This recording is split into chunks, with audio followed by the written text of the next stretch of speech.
독일어 같은 경우 명목 경쟁률은 37.4대 1. 그런데 2021학년도 독일어의 실질 경쟁률은요 5.8대 1이에요. 5.8대 1.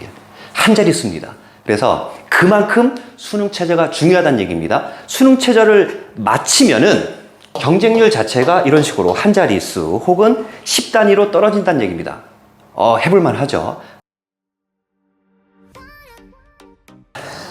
안녕하십니까. IDA 입시연구소 인문논술 김경민입니다. 이번 시간에는요 1탄, 2탄에서 이제 말씀드린 내용에 대해서 논술 전형, 객관적인 통계 자료와 데이터베이스를 통해서 구체적으로 말씀드리려고 합니다. 그래서 이번 시간에 약간 딱딱할 수가 있어요. 하지만 통계 자료는요 논술에서도 출제가 되지만은 메시지를 포함을 합니다. 그래서 통계 자료를 통해서 어떤 메시지들을 대학이 우리 학부모 혹은 학생들한테 전달하고 싶은 내용이 무엇인지 같이 한번 살펴보도록 하겠습니다. 저는요 성균관대학교 정치외교학과를 나왔고요. 그 다음에 동대학원 유학과를 나왔습니다. 그리고 IDA 입시연구소뿐만 아니라 대치명인학원에서도 논술 강의를 하고 있고요.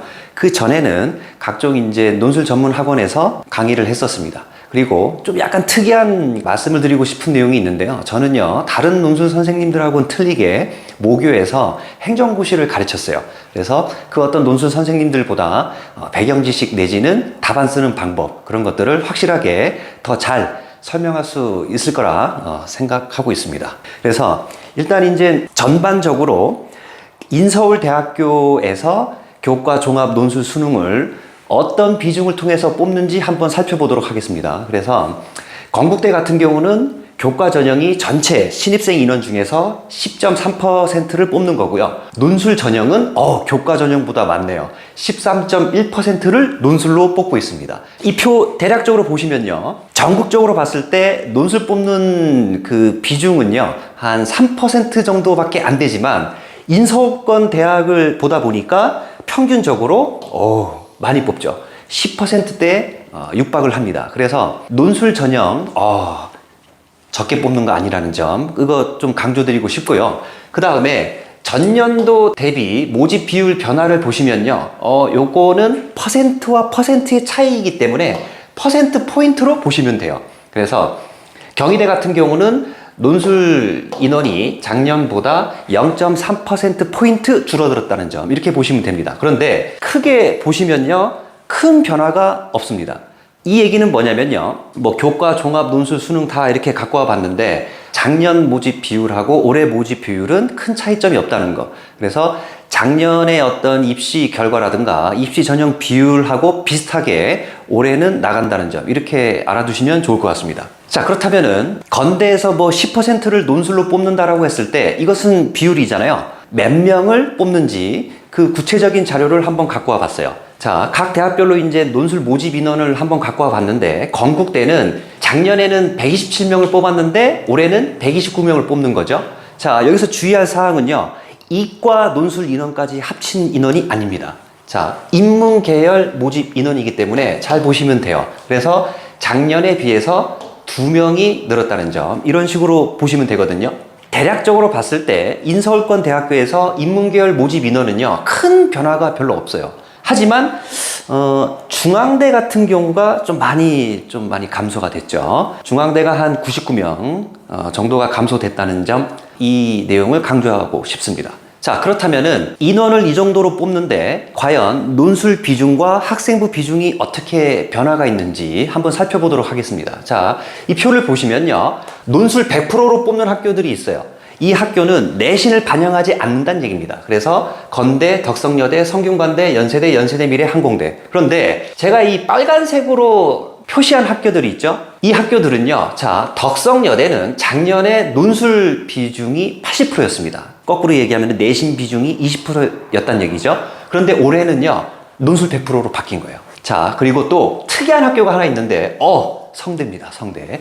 작년에 성대는요, 논술 비중이 60%, 학생부 비중이 40%였는데 올해는요, 논술 100%입니다. 그래서 숙명여대 역시도 작년에 70%를 논술 반영을 했었는데 올해는 90%로 늘었어요. 한양대 역시도 80%였는데 논술 반영 비율이 90%로 늘었죠. 서울여대 마찬가지입니다. 70%였는데 80%로 늘었어요.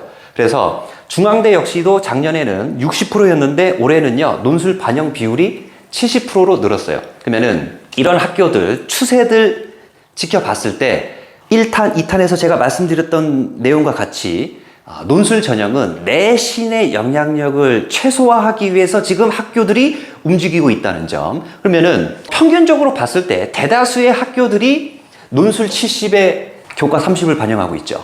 그렇다면은 이렇게 생각하실 수도 있을 겁니다. 뭐냐면은 교과 30%니까는 그래도 반영 비율이 큰 거 아니냐? 학생부의 영향력이 큰 거 아니냐? 자, 이 부분에 대해서 약간 더 자세하게 자료를 통해서 보도록 하겠습니다. 자, 이 자료는 뭐냐면요, 내신 실질 반영 비율입니다.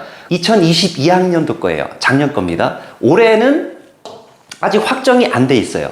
5월에 확정이 되는데 올해 거 확정이 되면은요, 제가 다시 또 자료를 보여드리도록 하겠습니다. 어찌됐든 간에 중요한 것은 작년보다도 내신의 반영 비율을 줄이려고 하는 추세가 있기 때문에 이것보다도 내신의 영향력이 더 줄어든다는 점. 그래서 내신 실질 반영 비율이라고 했을 때 이 표는 되게 복잡하게 나왔는데요, 이 표를 해석하는 방법을 좀 말씀드리려고 합니다. 그래서 단국대를 한번 예시를 한번 들어볼게요. 단국대 같은 경우는 국영, 수사, 전과목 이렇게 반영을 하고 내신 1등급이 300점 만점이다. 그렇다면은 자, 1등급이 300점 만점이고 2등급이 297점이죠. 몇 점 차이예요? 3점 차이입니다.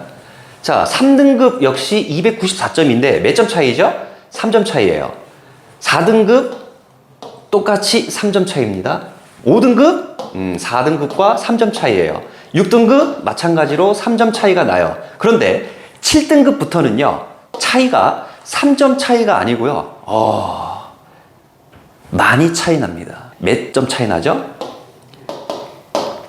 75점 차이가 나는 거예요. 그러면은 이 얘기는 뭐냐면요, 학교 측이 어떠한 메시지를 던져주느냐라고 했을 때 단국대 같은 경우는 6등급 때까지만 논술 지원해라, 이것을 보여주는 겁니다. 그래서 자, 실질 반영 비율 이렇게 나왔을 때 표 있는 방법은요, 차이가 일정하다가 갑자기 커진다 라고 했을 때는 여기에 해당되는 이 밑에 내신 학생들은 단국대 쓰시면 안 됩니다.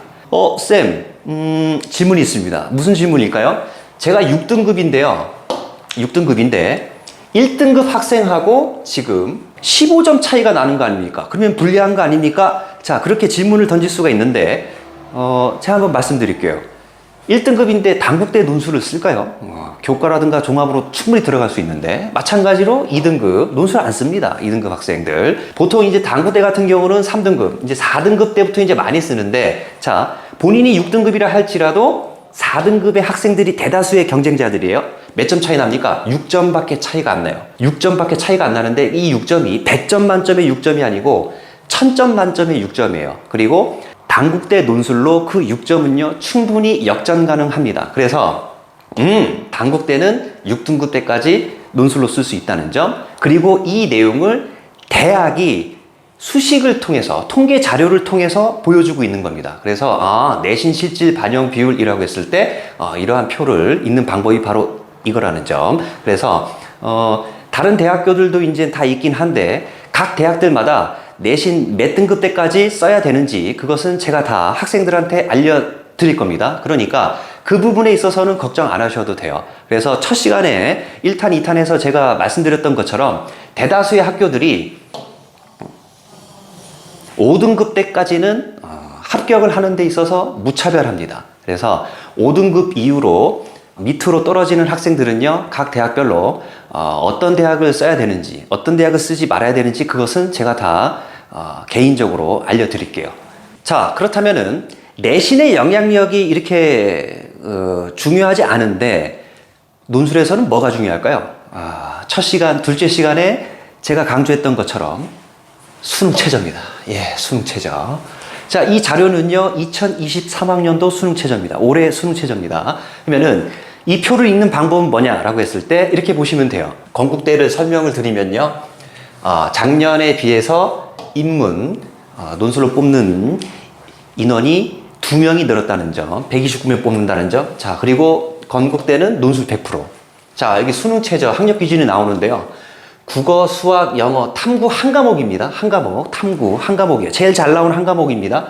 그렇게 해서 2합4. 그러니까 탐구가 됐든 영어가 됐든 둘 중에 2합4 이런 식으로 맞추기만 하면 돼요. 국어, 수학 5등급, 6등급 나와도 상관없습니다. 영어 2등급 나오고 탐구 한 과목 2등급 나오면 2합4 맞추는 거죠. 그리고 한국사 5등급.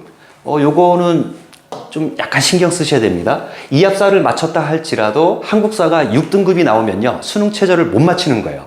그래서 표 이렇게 보는 거구나. 올해 약간 변형된 학교가 있는데 수능 최저가 변형된 학교는요. 성균관대예요. 성균관대는 작년에 영어 2등급을 무조건 맞아야 되고 나머지 국어, 수학, 그 다음에 탐구 두 과목 평균으로 인문학과는 2합4, 글로벌 학과들은 2합3이었는데 올해는요. 국어, 수학, 영어, 탐구 한 과목 3합6으로 바뀌었습니다.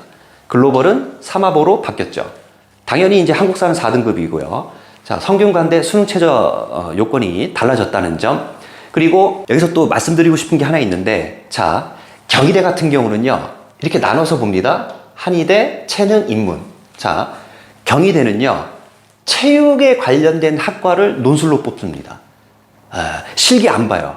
그냥 논술로만 봐요. 그런데 이 체육에 관련된 학과들의 수능 최저가 국어 또는 영어 한 과목 3등급만 나오면 돼요. 그래서 체육학과, 스포츠유학과, 골프산업학과, 태권도학과 이런 학과들은 실기 안 보고 경희대에서 논술로 뽑는다는 점, 그리고 국어, 영어 하나, 둘 중에 3만 나오면 된다는 점. 상대적으로 수능 최저가 낮지 않습니까? 예.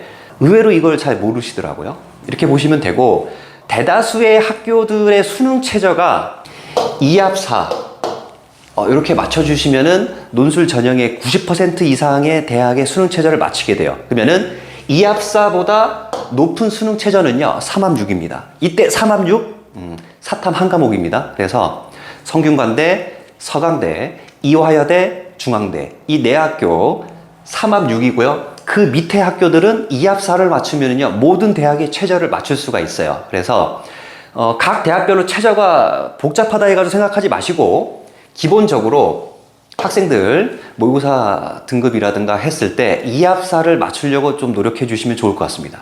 자, 그렇다면은 수능 최저가 중요한데 도표를 통해서 수능 최저의 중요성을 강조 드릴게요. 자, 실질 경쟁률 예시표를 갖고 와봤습니다. 중앙대표인데요. 자, 이 표에서 국어국문학과를 중심으로 한번 보도록 하겠습니다. 중앙대 국어국문학과 자, 2021학년도 경쟁률이 44.3대 1이었습니다. 이건 이제 흔히들 명목 경쟁률이라고 하는데 지원한 학생들 다 포함해서 경쟁률을 산출한 거예요. 그런데 똑같이 한번 볼게요. 국어국문학과 2021학년도 여기 실질 경쟁률이라고 나오는데 이 실질 경쟁률은 9.6대 1입니다. 자, 실질 경쟁률이 뭘까요? 수능 최저를 통과한 학생들끼리의 경쟁률이에요. 그러면은 우리가 주의를 기울여야 되는 경쟁률은 이러한 명목 경쟁률이 아닙니다. 중요한 건 뭐죠? 실질 경쟁률이에요. 자, 그러면은 논술에 대해서 잘 모르는 사람들이 야, 논술 전형은 경쟁률이 뭐 40대 1이고 뭐 50대 1이고 뭐 100대 1이고 하는데 네가 그걸 뚫을 수 있겠느냐? 그거는 뭐 모르는 소리입니다. 왜냐면요. 우리가 신경 써야 될 경쟁률은 실질 경쟁률이기 때문에 44.3대 1이라 할지라도 실질 경쟁률이 9.6대 1로 나눠지는 거잖아요. 그렇다면은 중앙대는 상당히 인기가 좋은 학교인데 논술에서 실질 경쟁률이 9.6대 1이라는 얘기는요. 교과 내지는 종합전형의 경쟁률하고 비슷 혹은 그것보다 낮다는 얘기죠. 그러니까 그만큼 수능 최저가 중요하다는 얘기입니다. 그래서 한번 보십시오. 독일어 같은 경우 명목 경쟁률은 37.4대 1. 그런데 2021학년도 독일어의 실질 경쟁률은요 5.8대 1이에요. 5.8대 1. 한 자릿수입니다. 그래서 그만큼 수능 최저가 중요하다는 얘기입니다. 수능 최저를 맞히면은 경쟁률 자체가 이런 식으로 한 자릿수 혹은 10단위로 떨어진다는 얘기입니다. 해볼만 하죠. 제가 계속 수능 최저를 강조하는 이유가 바로 이것입니다. 그래서 우리는 실질 경쟁률이 중요하다는 점, 그리고 실질 경쟁률 안에 들어가기 위해서 수능 최저를 맞춰야 된다는 점, 이거를 강조드리고 싶습니다. 예.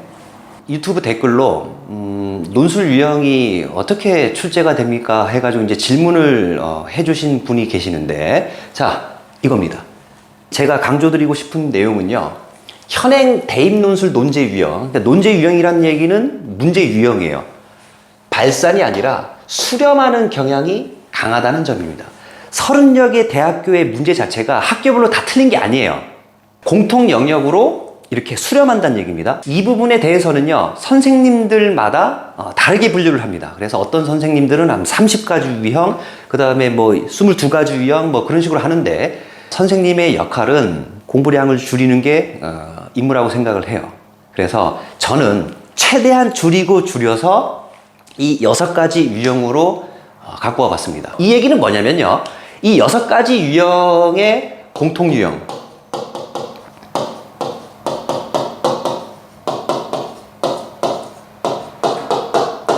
학습을 하면은 어떤 대학교의 문제든지 다 대비할 수 있다는 얘기입니다. 그래서 요 근래 2년 동안 출제되었던 모든 학교와 그 다음에 문항을 한번 갖고 와봤어요. 경희대 사회 1번 문제는 요약 문제가 출제된다는 점, 마찬가지로 경희인문 1번 역시도 요약 문제가 출제된다는 점, 모든 대학교를 이런 식으로 6가지 유형으로 한번 분류해 봤습니다. 이 얘기는 뭐냐면요, 6가지 유형만 제대로 학습을 하면은 어떤 대학교의 문제든지 다 대비할 수 있다는 얘기입니다. 그래서 수업 시간 때 우리가 해야 될 내용은요, 공통유형 학습이에요. 공통유형 학습. 공통유형 학습을 한 다음에 학교별로 파이널을 진행을 하는 거죠. 그래서 요약, 비교, 비판, 대안 제시, 자료 해석, 적용, 그리고 난이도는요, 이 순서라고 생각하시면 돼요. 이 순서대로 또 수업을 진행을 합니다. 그래서 공통유형 6가지만 학습을 하면은 어떤 대학교의 문제든지 다 대비할 수 있겠구나라고 생각하시면 됩니다. 예. 자, 인문 논술 중에서도 수학 문제가 출제되는 유형들이 있습니다. 그것을 인문수리 논술이라고 하거든요. 이 얘기는 문과 학생들 중에 나는 수학을 좀 잘해 라고 생각하는 학생들은요, 반드시 이러한 학교들을 유심히 잘 보셔야 되는 겁니다. 그래서 한양대 상경, 중앙대 상경, 경희대 사회, 건국대 상경, 숭실대 경상, 연세대, 이화여대 인문2, 한양대 에리카, 항공대 이학에서는요, 문과 논술임에도 불구하고 수학 문제가 출제가 돼요. 쌤, 상경이 뭐죠? 라고 했을 때 이 상경은요, 경영경제 계열로 아시면 돼요. 경영경제 계열. 그러면 이러한 학교들이 수학 문제 비스무리하게 출제가 되는데, 수치 계산, 그 다음에 통계학 문제들, 그 다음에 의사결정론 문제들, 그 다음에 경제 문제들, 수학 교과 문제들. 그러면은 문과 학생들이 수학에 좀 취약하죠?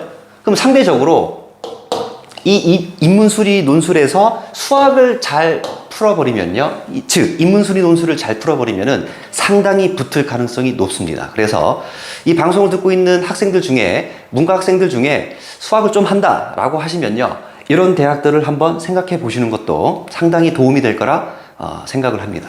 자, 대학별 논제 제시문과 사회교과 연관성에 대해서 표를 한번 작성해 봤습니다. 이 얘기는요, 인문 논술은 사회탐구 교과 내용이 많이 출제된다고 했죠. 그래서 고등학교에서 배우는 사회탐구 교과목과 인문 논술의 대학별 논제 제시문을 한번 갖고 와 봤어요. 여기서 이제 봐야 될 내용들은요, 이 합계 거를 잘 보시면 좋을 것 같습니다. 통합사에 관련된 문제 많이 나왔네. 사회문화 많이 나왔네. 생활과 윤리 많이 나왔네. 윤리와 사상 10문제 나왔죠. 경제 15문제 나왔습니다. 그 다음에 정치와 법 8개 시문이 나왔어요. 여기까지. 그런데 세계사, 한국지리, 세계지리, 한국사, 동아시아사는요, 상대적으로 논술 제시문으로 출제된 적이 적습니다. 그래서 이 얘기는 무슨 얘기냐면, 만약에 지금 사회탐구를 선택을 안 했다라고 했을 때 논술을 하고 싶은데 사회탐구 선택 안 했다라고 하시면요, 가급적이면은 사회문화, 생활과 윤리, 윤리와 사상, 경제, 정치와 법을 선택하신 다음에 수능 공부도 같이 하시면서 논술하고 같이 공부하면은 상당히 이제 교집합이 커지니까 시너지 효과가 발생한다는 얘기죠. 그럼 거꾸로, 쌤, 저는 한국지리하고 세계지리는 잘합니다. 그러면은 수능 때 한국지리하고 세계지리 선택을 할 건데, 그러면 논술을 하는데 불리한가요? 그거는 아닙니다. 중요한 건 뭐죠? 수능 체제예요. 본인이 잘할 수 있는 사탐 선택하십시오. 대신에 수업 시간 때 지리 선택한 학생들 사회문화, 생활과 윤리, 윤리와 사상, 경제, 정치와 법에 관련된 이론이라든가 배경 지식, 사탐 지식은요, 제가 수업 시간 때 설명을 드릴 겁니다. 그래서 만약에 이제 선택을 안 했다라고 하면은 가급적이면은 이 5과목들, 특히 보시면요, 뭐가 제일 많죠? 사회문화, 제시문이 20개 나왔죠? 생활과 윤리 21개 나왔죠.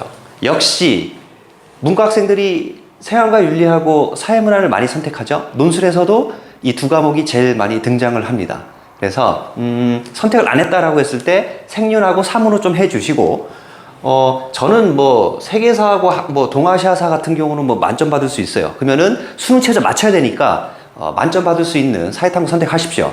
단 논술을 할 때는 사회문화, 생활과 윤리, 윤리와 사상, 경제, 정치와 법에 관련된 내용은 따로 제가 설명을 드릴 겁니다. 자, 통계 자료를 통해서 논술 전형에 대해서 알아봤는데요. 모든 대학을 알아본 건 아닙니다. 인서울권의 주요 대학을 중심으로 좀 알아봤는데, 나머지 대학들이라든가 그런 자료들은 제가 개인적으로 다 배부를 해드리고 다 설명을 해드릴 겁니다. 정리를 해보자면, 통계 자료를 통해서 대학이 우리 학부모님들, 그 다음에 학생들에게 어떠한 메시지를 전달하고 싶은 것인지를 좀 파악해 주셨으면 합니다. 이러한 객관적인 자료를 통해서 논술 전형을 준비하는 게 마냥 뜬구름 잡는 얘기가 아니라는 점, 열심히 하면은 충분히 논술 전형으로 최고의 대한민국, 자기가 갈 수 있는 최고의 대학을 갈 수 있다는 점 강조드리고 싶습니다. 예. 자, 논술 보는 모든 대학에 관련된 자료들은요, IDA 밴드에 제가 올려놓도록 하겠습니다. 그거 참고해 주십시오. 감사합니다.